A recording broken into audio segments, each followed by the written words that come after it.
know you follow the Bart eBooks Twitter account. No, I don't. Yes, you do. Bart? You told me about it. Bart eBooks? So I was thinking of Bart Simpson. So the other day, Tara and I streamed Diablo 3. You sure did. You weren't there. I was at the People were asking where you were. Yeah, you were at the dentist. But you did a great job. You're a good host. Oh, thanks. Look at you. Yeah, I mean, I wanted to do it because I was a huge Diablo 2 fan, and then also played a good amount of Diablo 3, and then got sick of it. Right. And so then I was like, okay, well maybe this is always meant to be on a console. It's a little casual for Diablo. Have you played it on console yet? Me? No. It's real good. It's funny because I remember Max being one of the big Diablo 3 detractors when it came out a couple of years ago. And I remember the general consensus of the internet was that Diablo 3 felt like, in some ways, when that game was being developed, it was already being positioned for an eventual console port. Yeah. Does that seem true based on what you guys played? I mean, so when it first came out, I think it was always intended to be PC, but people were really excited that it could potentially come to consoles. And I remember interviewing somebody right before the PC version came out, and it was like a huge deal that it came out that there was like a lead console designer at Blizzard working on it. So everyone was like super surprised. And then they were like, oh yeah, we're working on a console version. It'll be out like within the year. And then it took like 2 years. Yeah. And now I think everybody's almost like forgotten about Diablo 3. You would think, right? But like based on just my Twitter activity alone, like people seem to be really latching onto this as like a end of summer cooldown game with like very low brain power, frankly. Totally, and I think it actually is that. Like that's what I was so surprised by. Like I really did enjoy playing it on the PS4, and maybe it's because when I go to my PC to play a game, I'm already in a mindset of like, it's going to be a more like hardcore game experience. I'm not really sure, like a casual, like sitting back on a couch and playing on my PS4. Like I feel like Diablo 3 like fits that better. Yeah, and I'm not really sure why necessarily. I feel like this like going back and forth between calling Diablo 3 like less hardcore than like Diablo 2 is maybe unfair. I think it's maybe just a different game. Yeah. And maybe even calling it Diablo 3 I feel like, well, first of all, I feel like the 2 years has actually been a good thing for them, because if it came out like 9 months or whatever, people would still be like I just played Diablo 3. I don't want to like play it on PS4 now. Although it couldn't have come out then, I guess, because the consoles weren't out at that point yet. Right. But even so, like, I get what you're saying. It does feel like it fits on the console, because it is such a lot of it is like very mindless clicking and button mashing, you know? I think what's most interesting to me about Diablo 3 though is a console port, even though like I mean the last gen version of Diablo 3 has been out a little while, but this one I think grabbed a lot of people just because there's not a lot on the new consoles to play yet. Yeah. But what's cool about it is that it's a thoughtful port, right? Like this is Diablo 3 practically reconstructed, like as almost a third-person action game. Like it's the same camera angle, but like you're not clicking to tell your guy where to go. You have direct control of your character, which is a huge difference. Yeah. Changes the way that it's almost. I remember playing the Xbox 360 version of Torchlight a couple years back, and just being like, this feels fundamentally different from what I thought of Torchlight as playing like. That was another really good console port. I think. And Diablo 3 was not like made from the ground up to be a console game.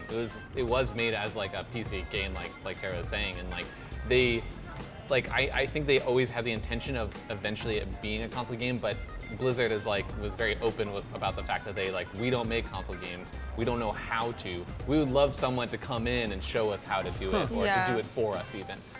They were like very open about like, hey, it's almost like, if you guys know anyone, just let us know. We would love to work with you. If you know anyone who knows how to make just let us know, because we don't do that. It's funny because I wonder if this is going to be kind of a jumping off point for them to bring some of their other games to consoles. Like World of Warcraft has been on PC for so many years. It's hard to even imagine it on a console. I think that's impossible, but I think maybe moving forward, they may consider making games that are available on other platforms. Like, just looking at, with Hearthstone, started on PC, now it's on the iPad and stuff like that. You could easily make that onto the Xbox or the PS4. Sure. Maybe moving forward, they're going to keep a more open mind. The funny thing about Hearthstone, and I think this lines up with what you're saying, is that Hearthstone, from the moment it came out on PC, we were like, oh, this is an iPad game. Like Hearthstone, every moment of that game's existence felt like it was built for an eventual tablet port, and they said as much. Like, they said it was coming, but I don't know. I kind of feel like we're in a weird era right now where like, there's more platform agnosticism than there used to be. Like, if you wanted to play XCOM on an iPad, that's a totally valid way to play XCOM. If you wanted to play Diablo on a console, you can do that. Like, I love this sort of, just because, I mean, like you were telling me earlier, like, port absolutely used to be a dirty word, right? Yeah. Like, port was like... oh, you're playing the port of the game? Yeah, why? It implies, like, just a half-assed afterthought. It's just a shittier version, like, unproperly mapped, like, keys and stuff like that. It's just gonna be bad. That's the thing, is that PC ports were fucking universally bad for like a good decade. Like, PC ports of console games were horrible. I've been like replaying this game Psyops that I love deeply, but in order to get that game to run on my PC with a controller, which is the way that game ought to be played, frankly, like, it's been a just complete nightmare. I've been installing weird borderline legal software. And then the other thing is that, like, if you go back even further, ports used to be like bad, like sometimes bad versions of arcade games. Yeah. Like, that's what ports were back in the NES, SNES era. Was there's an arcade game, you want to take it home and make it not cost you 25 cents every time and not be as good. Yeah. We have an option for you. Yeah, but now like they finally are like remaking parts of the game to like work on different like platforms. Yeah. Like, whether it's a console or a PC even, or an iPad. Like, they actually are redesigning the game to work for not even just the controls. They finally realize it's more than just being about controls. Like, the fact that in Diablo 3, like, you get a little arrow so it tells you who you're targeting. Like, I didn't even notice it at first because it's such a natural thing, but you realize, oh, that's not in the PC version because you're clicking on someone, and of course you know exactly who you're clicking it's almost at all like times. But with a controller, you can never know that, so that's a problem they had to solve. But they did it in a way that it feels so natural, I didn't even notice the arrow. I remember they did that with Peggle also, because Peggle was originally only on PC. I love that I get to bring up Peggle every week on the show, oh my god. But on the Xbox version, they just added a big arrow that you controlled with the analog stick, because you couldn't just click on whatever you were aiming at, you would have to aim it with a stick. Yeah, I feel like Diablo, if Diablo can make a successful console port, then anybody can, because just the UI alone, never mind like the hardware technicalities and all that bullshit, like just getting the UI to fit within a console is kind of incredible. Does it work? Do you guys think it works? It works really well. I don't have any complaints about the UI. I feel like, you know, it's a little confusing because like it's a little confusing for a console game. If it was a PC game, because you have, you know, Diablo 3 on the PC like lays everything out. You have your inventory. It's just it's like give you all the information at once, and that's just what you do with most PC games. You give them all the stats, your whole character, like with all their items, and then just a giant grid of items for your inventory. But on a console with a controller, you can't really do that. So they have like a wheel inventory that at first, you know, was a little overwhelming, and it may be because I'm like used to like the normal inventory system, but it's actually, once you get used to like how much information there is and knowing where to find it, it is fast and intuitive.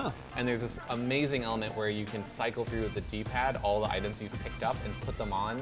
So you almost never have to go into your inventory to pick an item. It's awesome. Wow, like, so you can do it without stopping the game. Yeah, it's like exactly. Quick, it's like on the fly armor like item equipping, which is kind of like, I would want that in the PC game.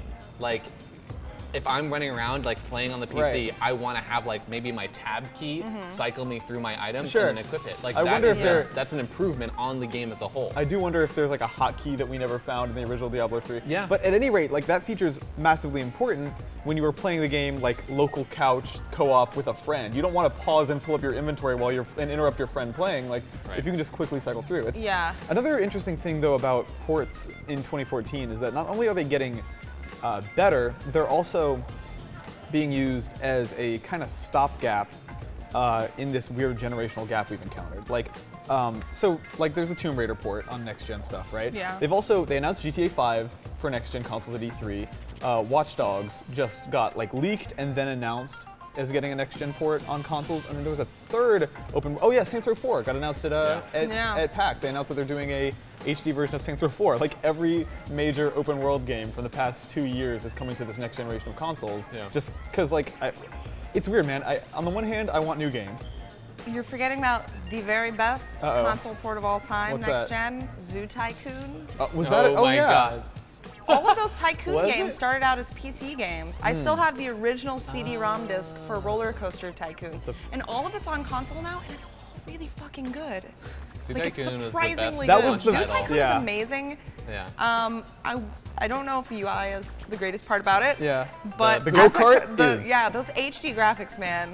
It's Poop so confetti. funny. I think people loaded up Zoo Tycoon on Xbox One as a joke, like half sarcastically, and then they played it and they were like, "Oh my!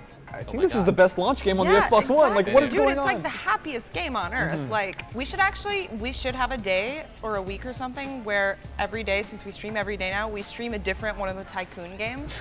Roller Coaster Tycoon is really fun because you can do some really fucked up shit to the people in for there. sure. Like, you can just build a roller coaster that doesn't end and watch them all plummet to their death.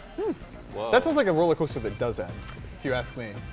It ends, but technically you're right. Shut up.